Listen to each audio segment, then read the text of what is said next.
Welcome, welcome, welcome. Today I have a brand new story for you, The Three Little Bears by Paul Galdone. Once upon a time, there were three bears who lived together in a house of their own in the woods. They each had a bowl for their porridge. The little bear had a little wee bowl. The middle-sized bear had a middle-sized bowl. And the great big bear had a great big bowl.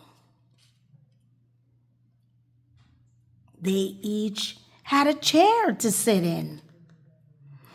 The little wee bear had a little wee chair.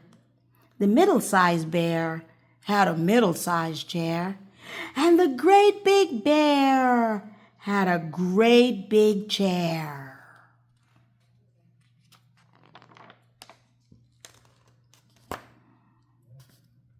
And they each had a bed to sleep in. The little wee bear had a little wee bed. The middle-sized bear had a middle-sized bed. And the great big bear, he had a great big bed. So one morning, the three bears made porridge for breakfast and poured it into their bowls. But it was too hot to eat. So they decided to go for a walk in the woods until it cooled. While the three bears were walking, a little girl named Goldilocks came to their house. First, she looked at the window. Then she peeked through the keyhole. And of course, there was nobody inside. Goldilocks turned the handle of the door and went in. The door was not locked because the three bears were trusting bears. They did no one any harm and they never thought that anyone would come and try to hurt them. So Goldilocks opened the door and went right in. There was the porridge on the table. It smelled very good. Goldilocks didn't stop to think whose porridge it was. She went straight to it.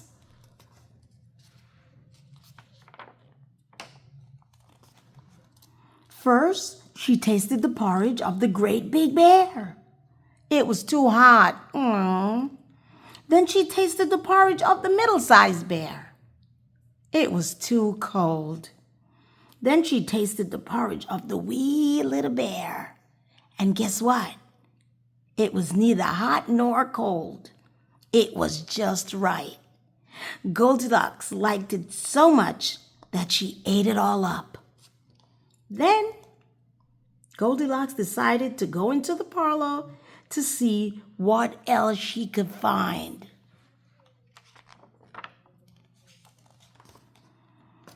There were three chairs in there.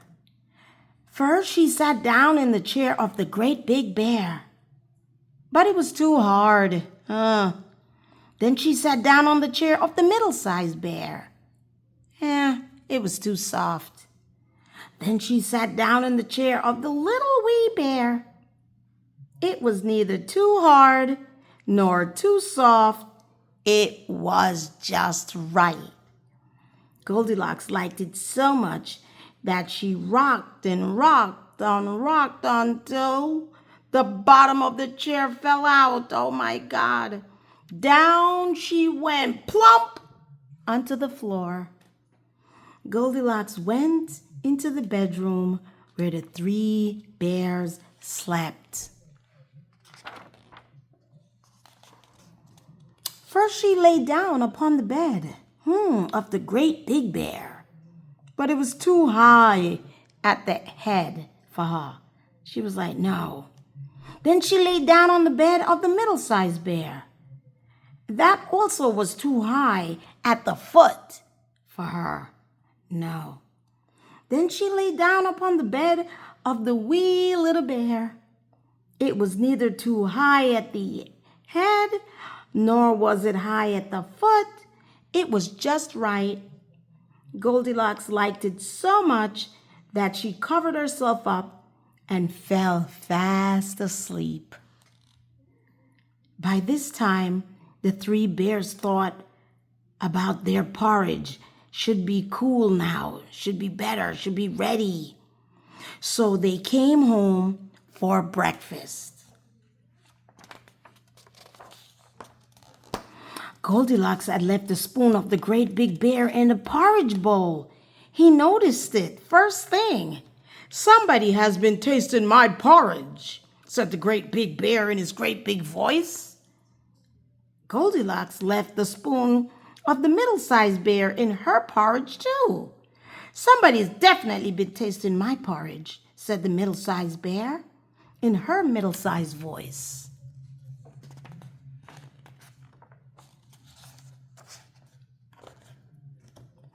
Then the wee little bear looked at his bowl. "Oh no!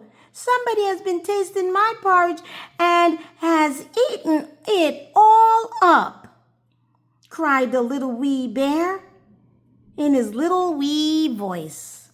The three bears went into the parlor. They were furious. Goldilocks had left the cushion crooked in the chair of the great big bear. He noticed it too, first thing.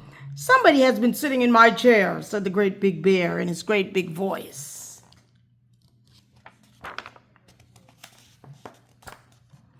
Goldilocks had squashed down the cushion in the chair of the middle-sized bear. "Somebody has definitely been sitting in my chair too," said the middle-sized bear in her middle-sized voice. Then the wee little bear looked at his chair. "Somebody has been sitting in my chair and has sat right through it," cried the little wee bear in his wee little voice. The three bears went into the bedroom next.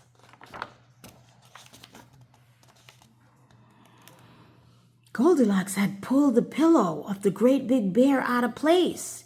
He noticed it first thing. "Somebody has been lying in my bed," said the great big bear in his great big voice. Goldilocks had pulled the blanket off the middle-sized bear out of place. "Somebody has been lying in my bed too," said the middle-sized bear in her middle-sized voice.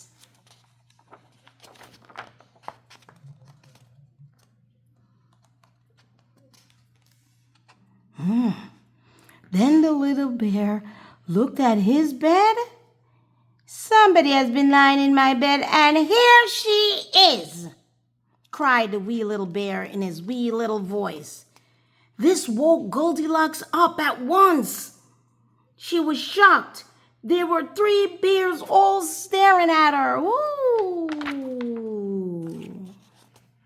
Goldilocks was so frightened at that, she tumbled out of the bed and ran to the open window. Out she jumped. And she ran away as fast as she could, never looking behind her.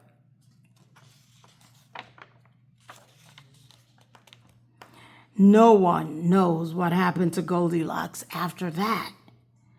As for the three bears, they never even saw her again. The end.